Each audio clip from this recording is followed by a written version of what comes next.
I am here today with Julia Dimon to talk about China and share her favorite hidden gem, the city of Suzhou. Julia is the co-host of National Geographic Adventures, Word Travels, and the author of the book Travel Junkie: A Badass Guide to Travel. Welcome, Julia. Thank you. Thanks for having me. I'm so excited to talk to you. As my readers know, I love to travel. China, I have not been able to make it there yet, and it is most definitely on my bucket list. I'm also very excited to share with my readers today about how they can enter the sweepstakes to win a trip to this beautiful city of Suzhou. So, if I what can you tell me about, planning a trip to this beautiful city? What are some of the major attractions that for sure should be on somebody's to visit list? All right, well, let's start with where Suzhou is located. It's about 60 miles west of Shanghai, so really easy to get to by bullet train. It's about 25 minutes. And it's one of the oldest cities in the Yangtze River Basin and actually dates back 2,500 years, so a lot of history there. It's known as the Venice of the East. Marco Polo actually visited in the 1400s, and he thought it looked just like Venice with its canals and waterways, and actually tourists today can take these wooden gondolas and cruise through the canals. So it has a really special vibe. It's very different from the other cities that most tourists will go to in China. Of course, Beijing, Shanghai, there's something really special about Suzhou. Tons of attractions to choose from, over 400 actually, and I'm at one of the top ones right now, and that's the Humble Administrator's Garden. So this garden is one of the biggest and the oldest in Suzhou. And it's actually a UNESCO World Heritage Site. And that's because it's the quintessential example of classic Chinese landscape design. So you'll see when you tour the garden, you'll find these beautiful pagodas and stone bridges, koi ponds. It's really a place for people to come and relax, be serene, soak up some nature, and just get a break from the city. So the city is very green. There's over 200 different gardens, and this is just one of many, actually 9 UNESCO World Heritage Sites. So if you're into gardens, this is especially a great city. Also, some of the gardens offer these theatrical operas. There's a Chinese opera here that's the Chu opera, and you'll find elaborate costumes and bold makeup, and they reenact some folk songs. So this is a great way to kind of take in some culture in a beautiful setting. But there's just such diversity. There's museums. If you're into silk, there's silk factories, tons of great shopping, and of course the food. So it's a city, Suzhou is a city that has tons to offer different types of travelers, no matter what you're looking for. It sounds like the vibe is just a relaxing but yet kind of busy vibe. I mean, with those canals and the gardens, that just sounds absolutely gorgeous.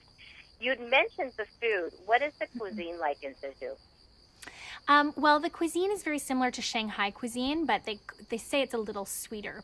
So there's a real emphasis on sourcing local food that's in season. So there's a lot of fish and local vegetables like the lotus flower from the neighboring lakes. There's a big lake nearby called the Tahu Lake, so a lot of the fish that you'll try will be from that particular body of water. And I had an epic lunch yesterday. We just ordered everything, and it gave me a great chance to try the cuisine. And there's this one particular fish dish that is really popular. It's called the Mandarin fish, and they sort of carve it up so it looks like a squirrel. It's fried, it has a sweet and sour sauce, no bones, all the meat's kind of presented for you, and it's delicious. So, I always say that I like to travel through my taste buds, and discovering a new destination can be done often through the cuisine. So the Chinese food here is great and very different from the types of food that we would get at home. So, every new dish is another chance to be wowed and, to experience something new. It sounds absolutely delicious. So I believe there's a tea culture that we should know about? Yes, in addition to food, tea is very important here. Green tea, and one of their most popular teas is the Bilao Cheng tea, and that's translated to green snail spring due to its color and its shape. So for people who are really into green tea, they can actually go to tea plantations. Roll up their sleeves, get their hands dirty, pick the tea, and then follow the entire process from the bud to the cup. And that's especially fun if you're traveling with kids because, it's the best history lessons, the best lesson when you can, experience it for yourself. So tea culture is alive and well here. It makes for a great souvenir, as does all the silk that's produced in this particular region. It sounds like between the museums, the opera, the gardens, the silk factories, the tea plantations, it could be a very, very busy trip. Is it easy to get around the city? It is. It's a spread out city, but it's been very easy. And what I really appreciate, I've done quite a bit of travel in China, but one thing I really like about the city is that it's kind of a slower pace. There's not as much congestion as you'll find in other bigger cities like Beijing and Shanghai. And you really get a sense of just the local culture. You're taking these canal tours with the little gondolas. You see people hanging their laundry and hanging with their friends, for a bit of tea right near the canal. So it's something, when you travel, you want to see the local people and you want to see how people live. And I feel like here's the pace is so pleasant that it's a little different from the other cities in my personal experience.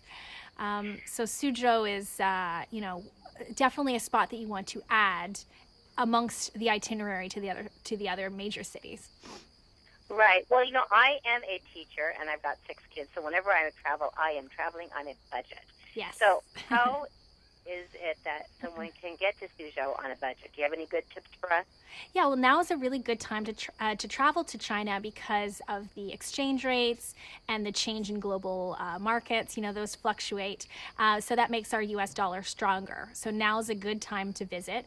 But also Suzhou accommodates every budget. So if you're, trying to save some money and you have a big family, some of the boutique hotels might be a good choice for you. They really tap into sort of the local Chinese design and they're very affordable. So they're accommodations from $75 to $200 US a night. Then on the other side, there are more luxurious 5-star hotels that, budget isn't necessarily a concern. Hotels like the Lamborghini Hotel, and of course all the brands that you typically associate with luxury. So Suzhou definitely offers a wide range.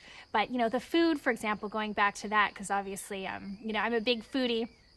It's very, very affordable.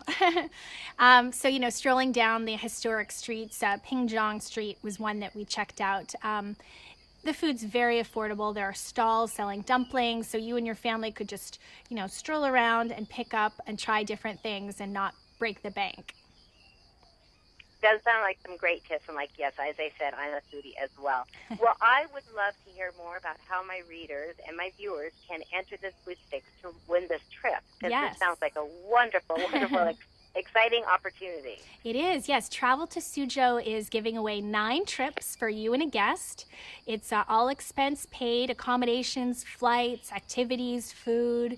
And all you have to do is go to their website, which is traveltosuzhou.com/sweepstakes.